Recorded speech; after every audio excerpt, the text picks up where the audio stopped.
I'm Famina Gul. I'm from Rawalpindi, Pakistan, and it's been 7 years that I'm living in United States. And my family was already living here, and we just wanted to stay close to them, and just took it as an opportunity to come here and to make our lives better, to improve our lives. As it said, like America is the land of opportunities. So just want to see what's waiting for me. Yes, I work and I love working. I feel motivated, positive, passionate, energetic. I love working.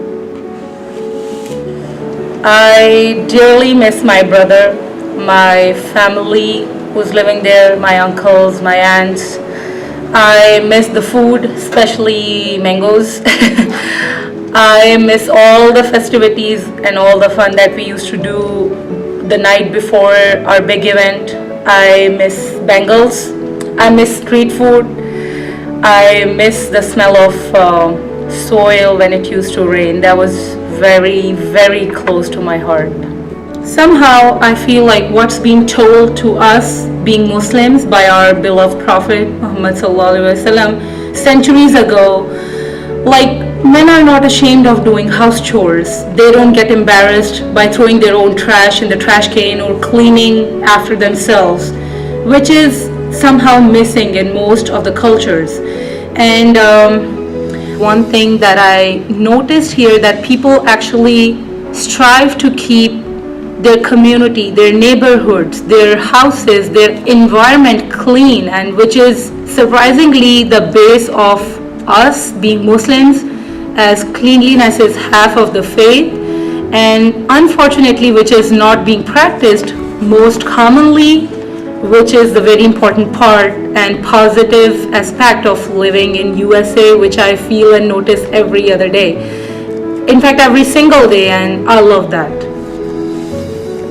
So somehow people are so busy with the stuff going around them all the time, and then they don't have time to be with people. So that's how the culture of celebrating the dedicated days like Mother's Day, Father's Day, or whatever, these days came into picture when people don't spend enough time. Unfortunately, I see that people are busy doing things for them rather than doing with them. So at first I wasn't, honestly, no.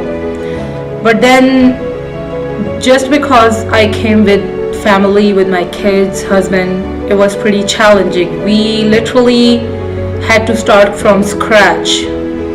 We had to find employment, jobs. We had to look out for kids as well. But for last couple of years, it's been very interesting, amazing, as I feel like I'm getting more involved in the system and I'm understanding the system better. So it's been a great feeling living here now. So as I wear hijab, it's very obvious from my appearance who I am, and I feel discrimination right away at that point. Like, I know how I would be treated mostly.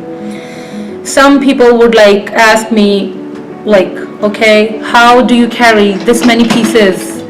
Don't you feel hard? Or some would like ask me, oh my god, isn't it surprising that you are very fluent in English? Like, I mean, I'm an educated, qualified lady, so what else would you expect out of me? And the way some people would look at me, like literally I have 10 heads, or I am doing something very obnoxious, like they would be like, ooh, what's that? But somehow I would feel like it's just my way of dressing up. It's just a modest way of dressing up. I'm all covered, I'm all dressy. So isn't it a new thing for you guys? Like a lady is covered, looking nice, dressy, and modest. It's the way that every religion told us or taught us, or we see none in the same attire. We would see Jewish lady covered as well.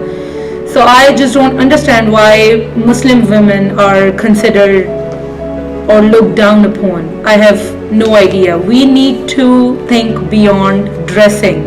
We need to think beyond this approach, and we need to grow up And literally, we need to stop judging people on their attire or their personal looks or the way they talk or the way or which religion do they follow. Most important thing to me is how you treat people.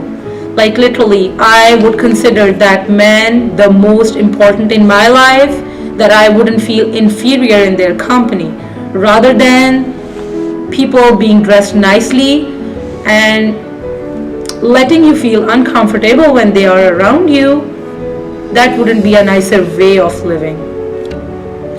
As a person, I have grown so much, like so much. I have learned pretty hard lessons which I would never learn any possible way.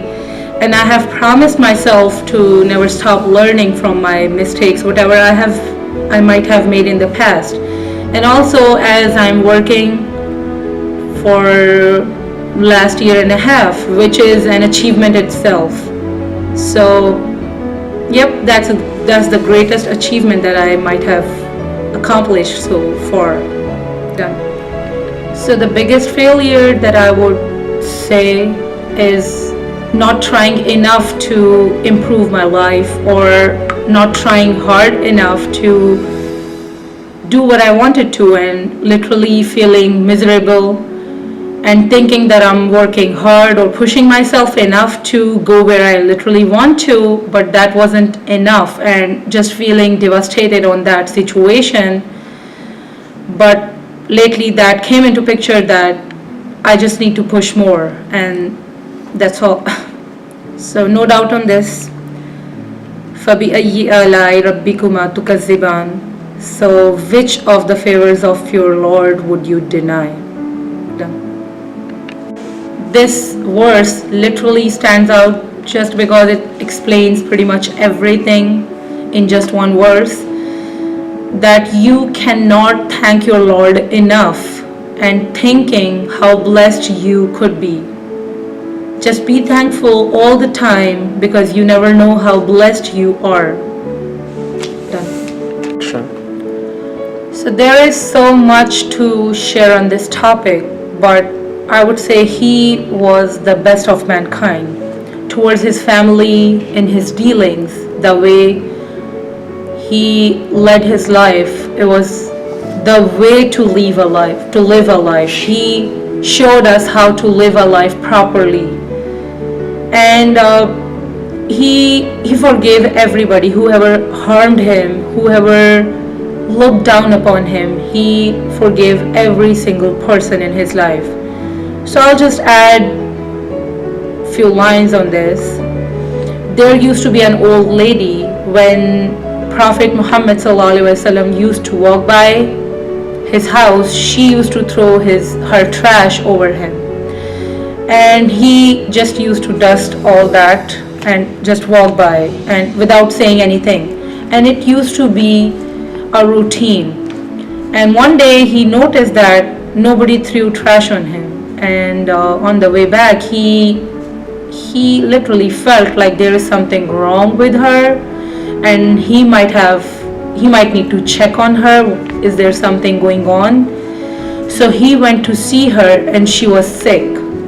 So he cleaned her house, cooked food for her, and then sat with her and said kind words.